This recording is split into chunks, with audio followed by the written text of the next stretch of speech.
Hello! I am Shaggy, I am Philalitea, and I'm just gonna jump right into this one. I fucking hate this guy, and you know that because I just cursed inside the first, 3 minutes, so there's just no chance that I can monetize this video ever, and I don't want to. But, as you can see on the screen, it took me 11 seconds to be done with this.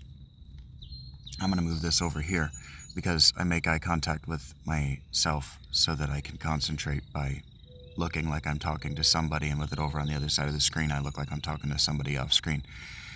And I'm not. So, it took me 11 seconds. 11 seconds. And so, what I'm going to do is, because this one is new, 15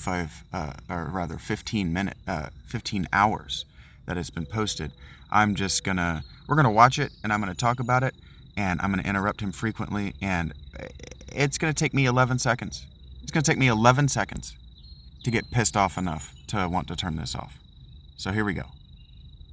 Would you kill one person or double it and give it to the next person? Okay, on first thought, the answer seems... Okay. So here we are. We're at a philosophical thought experiment where the question is, would you kill one person? You're compelled, somebody has to die, or would you double the people that need to die and give it to somebody in a chain after you? And then here's his setup. Obvious. Double it and give it to the next person. That person will get to decide whether to kill 2 people or give it to the next person. If they choose the next person, that person will choose between 4 people, or the next person 8 people, then the next person. And so if everybody just keeps passing it on to the next person, as long as there's no end to this, presumably nobody has to die. But we have to be rational here. Human beings are not perfectly moral, and especially if this does go on infinitely, which we're just going to park some of the laws of physics. Well, I guess it took me 34 seconds because this over-explanation just instantly pissed me off. Over-explanation is sophistry. It's talking down to your intelligence. He's establishing that he knows certain things right here within 30 seconds. He's establishing, okay, well, the way I am going to present this, the way I am going to think about this is as though it's a physics experiment and that the rules of physics apply, because that makes me seem like I know some things. But here's the thing. That's sophistry. What that is that's called advanced bullshit. This is about a 300 level class in advanced bullshit. This is not a physics problem, and we do not need to think of it even as an ethics or a moral problem. This is a problem of compound responsibility. You suddenly have the responsibility over 2 people's lives.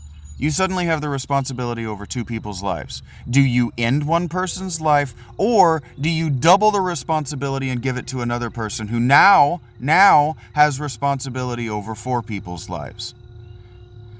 He's going to set up that at some point we have to expect mathematically that somebody's going to break this, because according to the rules of physics, anything that can happen will happen. And he's talking about Murphy's Law, and go fuck yourself. That's a terrible setup for this problem, because that's not what this problem is. This is a problem of compound responsibility. Do you end that person's life, or do you fill that person's life with double the responsibility that you now have? That's the question. That's why I'm watching this. Because I need to talk about sophistry for my own work, for the Something to Do About Nothing. And I was scrolling through YouTube to look for something to watch, to procrastinate. And suddenly, I'm doing something about my feeling like there's just nothing I can do. To allow for that to happen, given an infinite amount of time, anything that could possibly happen is guaranteed to happen. If this genuinely goes on forever without end, then as long as it's possible for at least one person to pull that lever, it's guaranteed to happen at some point. So some number of people are getting killed here, but you are in quite a unique position.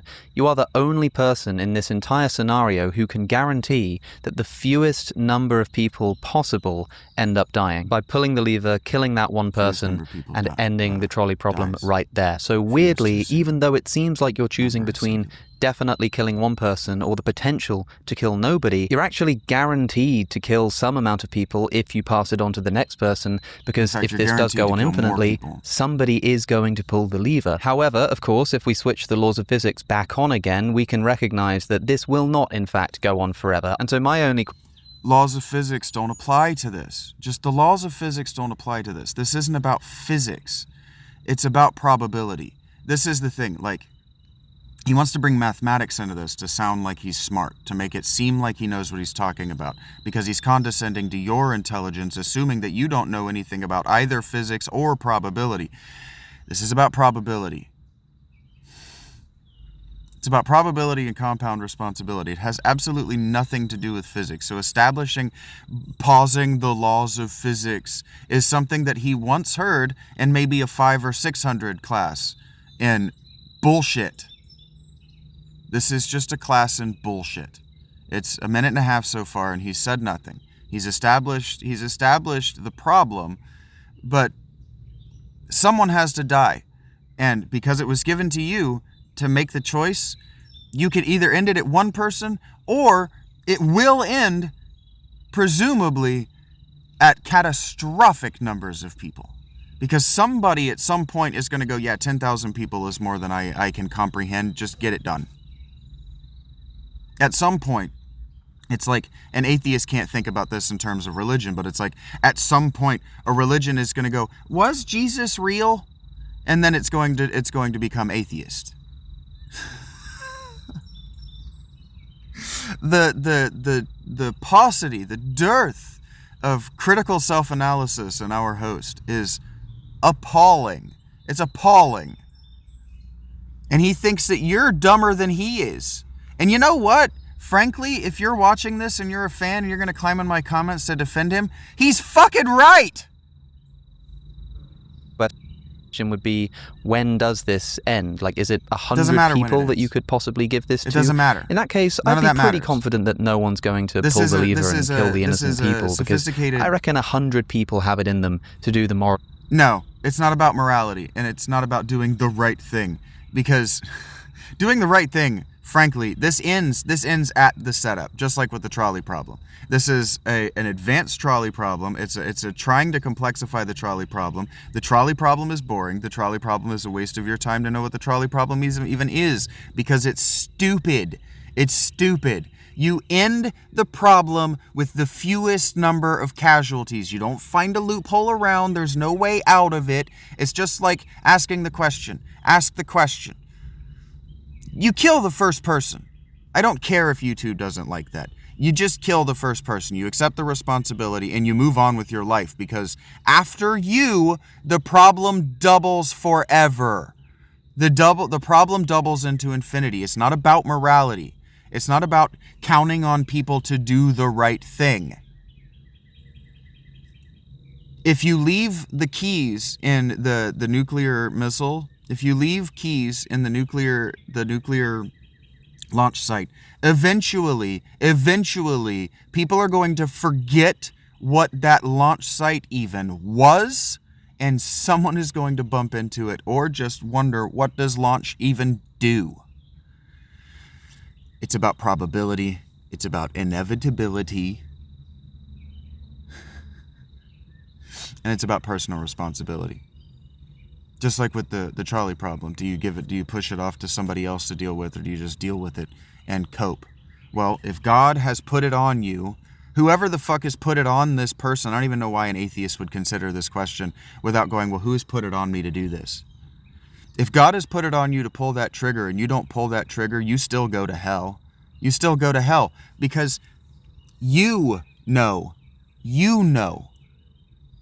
that, yeah, you saved one person's life, but you've endangered a potential infinite. This is so simple. It's boring. And if you think that this is like an interesting thought experiment, you are a child still, intellectually. And so we'll ask the question. We'll ask the koan, right? Here's a better thought experiment. Here's a better koan, a better one. What's the sound of one hand clapping? Now pause this, take time, formulate your answer, because I'm going to tell you what the answer is. It's the sound of me slapping you in the face for asking a stupid question.